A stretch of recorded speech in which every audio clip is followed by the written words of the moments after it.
Shalom and good evening. This is TV7 Israel News broadcasting to you from Jerusalem. And in today's top stories, Israeli Prime Minister Benjamin Netanyahu sends a congratulatory letter to President Vladimir Putin after the Russian leader was re-elected, winning a landslide 76.7% of his country's vote, including a dominating 72.6% by dual Israeli-Russian citizens. Damascus claims that Turkey's invasion of Syria was conducted with the blessing of the United States, rejecting a dispute between Ankara and Washington as theatrics. Turkish President Recep Tayyip Erdogan warns the Iraqi central government that unless it would deal with Kurdish militants belonging to the internationally recognized terror group PKK, the Turkish military would have no other choice but to invade northern Iraq to eradicate the threat. Israeli Prime Minister Benjamin Netanyahu sent a congratulatory letter to President Vladimir Putin after the Russian leader was re-elected, winning a landslide 76.7% of his country's vote. Netanyahu said in his letter to Putin that he greatly values their personal dialogue and looks forward to continuing to work closely together in the spirit of trust and understanding to promote the vital interests of both countries. Also in Israel, where according to the Russian embassy, there are some 120,000 eligible voters out of the 150,000 Russian citizens, a little over 12,000 dual Russian-Israeli nationals voted in Moscow's presidential election on Sunday, a majority of whom voted in favor of President Vladimir Putin, who won a dominating 72.6%. While some of those who came to vote on Sunday said they understood the limited influence their ballot would have on the outcome of the election, they stressed the importance nonetheless of taking part in the election process. We think that we are in a very big minority, so our voices will not really do anything, any difference, but not doing it would be not right anyway.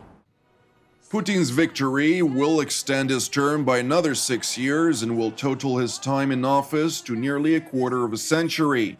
Following his announced re-election, the Russian president emphasized that while his new term in office would focus on issues related to the defense and security capabilities of his country, the most important agenda would focus on domestic challenges. И есть и вопросы, связанные с обеспечением обороноспособности страны, безопасности. Без этого тоже не обойтись. Но, тем не менее, все-таки главное для нас – это внутренняя повестка дня. И я повторяю еще раз, очень рассчитываю на вашу поддержку, на поддержку нашей расширенной, широкой, большой команды в ходе решения вопросов, которые стоят перед страной и которые мы обязательно вместе должны будем решить и обязательно решим.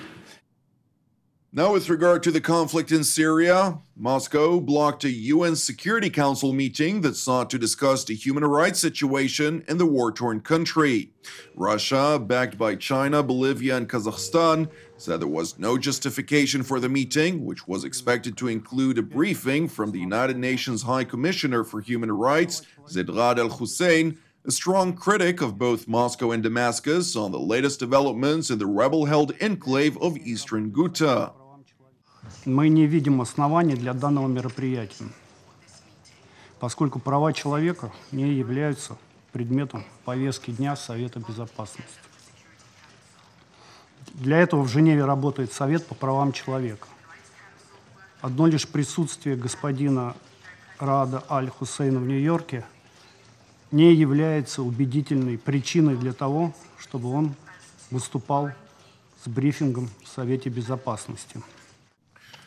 France, together with the United States, the United Kingdom, Sweden, Poland, the Netherlands, Kuwait, and Peru, called for the meeting in what the French ambassador claimed aimed at providing the Security Council with all necessary information to understand the crisis.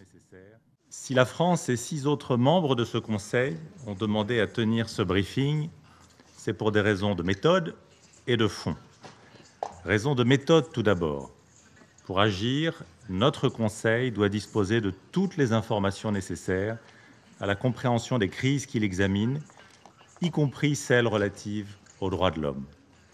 C'est en particulier le cas en Syrie.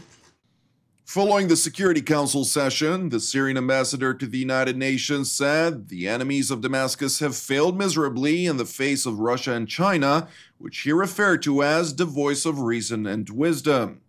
With regard to the capture of the northern Syrian city of Afrin by Turkish forces alongside Syrian rebels, Ambassador Ja'afari said Ankara's invasion of his country was conducted with the blessing of Washington, claiming the dispute between the United States and Turkey was merely for show. What can we tell you if Turkey is part of the NATO and the NATO is involved into the bloodshed in the whole area, in Iraq as well as in Syria? So the NATO is protecting Turkey. Don't believe in this Hollywood show you are seeing in Ankara and elsewhere. Turkey is doing what it is doing with the blessing of the Americans.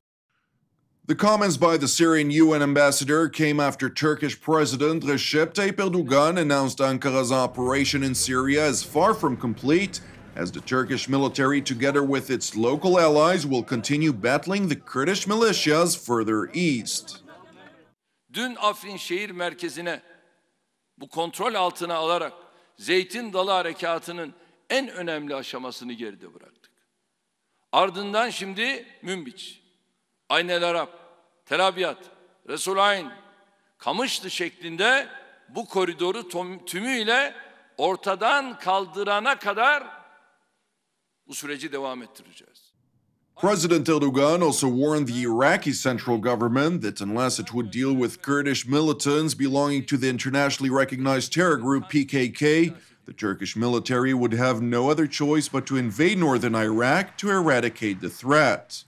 Erdogan's warning came after Iraqi Prime Minister Haider el-Abadi agreed to lift a ban on international air traffic to the Kurdish region last week after the Kurdistan regional government acceded to pressures and turned over control of its international airports to federal authorities. Now, in other news, after previously cursing U.S. President Donald Trump by wishing the destruction of his household, Palestinian President Mahmoud Abbas has now also attacked U.S. Ambassador to Israel, David Friedman. In a speech he gave last night at the meeting of the Palestinian leadership in Ramallah, the Palestinian president commented on the American decision to recognize Jerusalem as the capital of Israel, saying the United States is legitimizing the settlements. This was also done by senior American officials, first and foremost their ambassador in Tel Aviv, David Friedman, terming the American diplomat a son of a dog, while saying both he and his family are settlers. In response to the statement by the Palestinian leader, which was condemned by both Washington and Jerusalem, U.S. envoy to the Middle East Jason Greenblatt declared it was time for Abbas to choose between hateful rhetoric and efforts to improve the quality of life of his people. Earlier, Prime Minister Benjamin Netanyahu said that the shock of the truth had caused the Palestinian leadership to lose their tempers after the U.S. administration had stopped indulging them when President Trump decided to right an historic wrong by recognizing Jerusalem as the capital of the Jewish state. Thank you for watching us. You can also watch us at TV7israelnews.com or TV7.fi. For any comments, please send your emails to israelnews@tv7.fi. For more updates from Israel and the region, please join our Facebook page at TV7 Israel News. Praying for the peace of Israel and the peace of Jerusalem. Jonathan Hassan, Erev Tov. We will see you again tomorrow at the same time.